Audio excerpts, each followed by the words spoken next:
روزے قیامت کی قسم کھاتا ہوں اور نفس لوامہ کی قسم کھاتا ہوں کہ سب لوگ اٹھا کر کھڑے کیے جائیں گے۔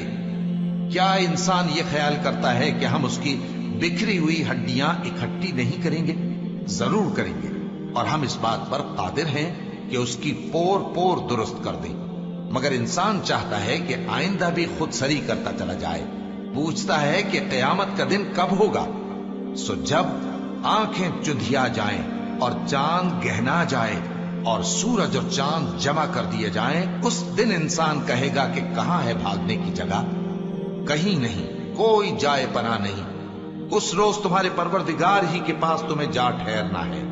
اس دن انسان کو جو عمل اس نے آگے بھیجے اور جو پیچھے چھوڑے ہوں گے سب بتا دیے جائیں گے۔ بلکہ انسان آپ اپنا گواہ ہے، اگرچہ عذر و معذرت کرتا رہے۔ اور اے پیغمبر صلی اللہ علیہ وآلہ وسلم، وحی کے پڑھنے کے لیے اپنی زبان کو تیز تیز حرکت نہ دیا کرو کہ اس کو جلد سیکھ لو۔ اس کا جمع کرنا اور پڑھانا ہمارے ذمے ہے۔ سو جب ہم اسے پڑھا کریں تو تم اس کو سنا کرو اور پھر اسی طرح پڑھا کرو۔ پھر اس کے معانی کا بیان بھی ہمارے ذمے ہے۔ مگر لوگو، تم دنیا کو دوست رکھتے ہو اور آخرت کو چھوڑے دیتے ہو۔ اس روز بعض چہرے رونقدار ہوں گے، اپنے پروردگار کی طرف نظر کیے ہوئے ہوں گے، اور بہت سے چہرے اس دن اداس ہوں گے، خیال کریں گے کہ ان کے ساتھ کمر توڑ معاملہ کیا جائے گا۔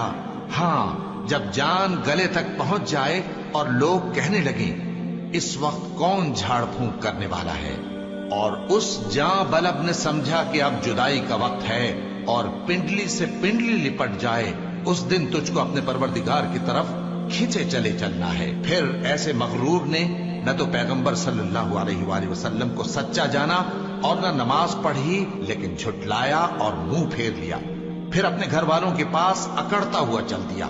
خرابی ہے تیری، خرابی پر خرابی ہے، پھر خرابی ہے تیری، خرابی پر خرابی ہے۔ کیا انسان یہ خیال کرتا ہے کہ اسے یوں ہی چھوڑ دیا جائے گا؟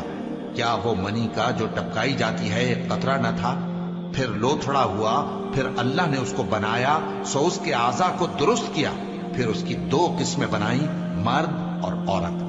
کیا اس کو اس بات پر قدرت نہیں کہ مردوں کو زندہ کر دے؟